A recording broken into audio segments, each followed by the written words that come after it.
Hello বন্ধুরা, welcome to my channel সিনেস গল্প। তো বন্ধুরা, আমি আবার এসে গেছি আপনাদের সামনে নতুন একটি গল্পের এক্সপ্লেনেশন নিয়ে। তো বন্ধুরা, আজকের যে গল্পটা আমি আপনাদেরকে দেখাতে চলেছি সেটা দেবা মুভির এক্সপ্লেনেশন, যেটা নতুনই বেরিয়েছে। কিন্তু এই মুভিটিতে আমরা দেখতে পাই যে বন্ধুর জন্য কীভাবে একটা পুলিশ অফিসার তার সমস্ত কর্তব্য ভুলে গিয়ে, এই নিয়েই তার সিনেমার কাহিনী। গল্পের প্রথমেই আমরা দেখতে পাই যে দেবা তার বাইকে করে আসছিল এবং তার পুলিশ বন্ধু সিনিয়রকে এটা বলতে আসছিল যে সে তার বন্ধুর খুনির খবর পেয়ে গেছে, এবং সেই নামটা বলতে যাওয়ার আগে হঠাৎই তার অ্যাক্সিডেন্ট হয় এবং অ্যাক্সিডেন্ট পরেই দেখানো হয় যে দেবার স্মৃতিশক্তি হারিয়ে গিয়েছে এবং সে ভুলে গিয়েছে যে সে যে কেসটা সলভ করেছিল, যে তার বন্ধুকে কে মেরেছিল, সে তার নামটা আর মনে করতে পারেনি। তো এই নিয়ে কেস চলে এবং তার পুলিশ অফিসার সিনিয়র বন্ধু বলে যে যেভাবে হোক তার বন্ধুর খুনির খবর লাগাতেই হবে। তো এই ইয়াদদাস ভুলা অবস্থাতেই দেবা শুরু করে আবার তদন্ত, এবং সে মনে করতে থাকে যে সে কোথায় কোথায় গিয়েছিল এবং তার আবছা মনে পড়তে থাকে। তো এইভাবেই খুনি যখন খুঁজতে শুরু করে সে তার পুরনো স্মৃতি কিছু মনে করতে থাকে, এবং সেখানে দেখানো হয় যে দেবা যে ছিল সে একটা দেবা মাফিয়া হলেও তার বন্ধুর প্রতি সবসময় সৎ ছিল। গল্পের আর একটা অংশে দেখানো হয় যে দেবা ছোটোবেলা থেকে তার বন্ধুর সাথেই বড় হয়ে উঠেছে। বন্ধু অনেক বড় রিচ ম্যান হওয়া সত্ত্বেও সে দেবাকে কখনো খারাপ ভাবেনি। দেবার সাথেই সবসময় সে থাকতে ভালোবাসতো এবং দেবার মতো সে হতে চেয়েছে। বাকি সে একটু ভীতু টাইপেরও ছিল। দেবা ছিল ছোটোবেলাতে একটা গুন্ডারের ছেলে। তার বাবা পুলিশের গুলিতে মারা যায় এবং হাসপাতালে যখন ভর্তি ছিল তখন কেউ তাকে সাহায্য পর্যন্ত করেনি। তো দেবা বড় হয়ে সিদ্ধান্ত নেয় যে সে পুলিশ অফিসার হবে এবং সে হয়েও দেখায়।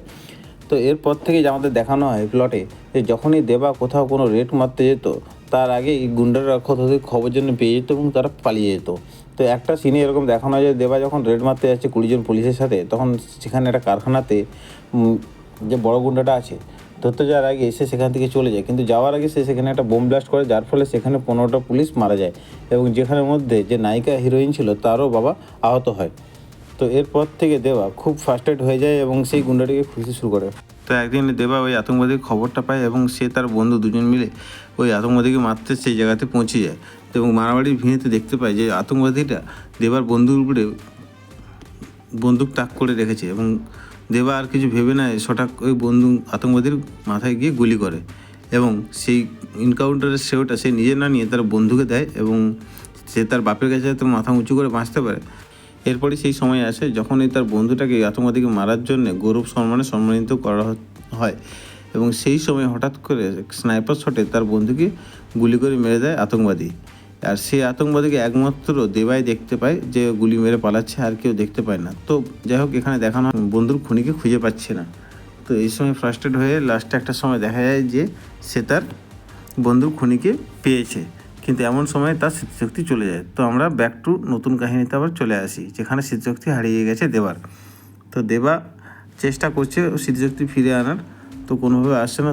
তার পুরনো ক্লু থেকে সে আবার খোঁজার চেষ্টা করছে যে কে তাকে মারতে চেয়েছিল বা তার বন্ধুকে কে মারতে চেয়েছিল।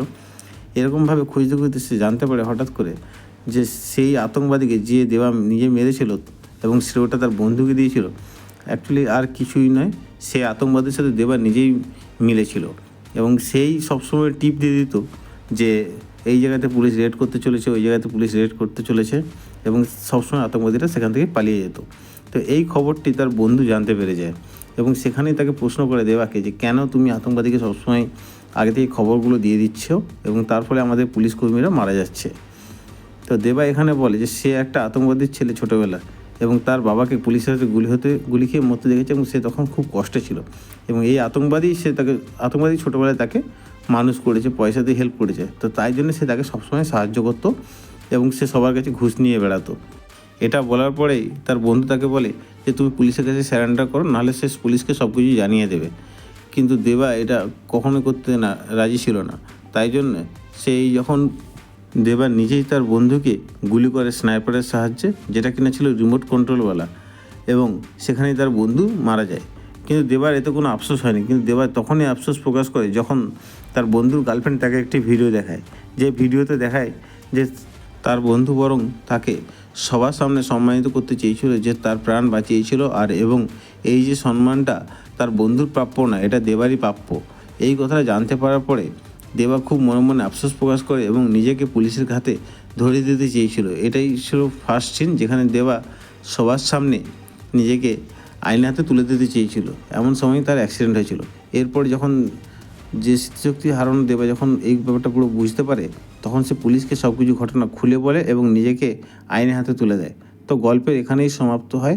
দেবার বন্ধুকে আর কেউ মারেনি, একমাত্র দেবাই মেরেছিল, যেটা কিনা দেবা নিজে ভুল বুঝতে পেরে শেষমেশ আইনের হাতে নিজেকে তুলে দেয় এবং গল্পের এখানেই সমাপ্ত হয়। ধন্যবাদ বন্ধুরা আমার এই গল্পটি শোনার জন্য।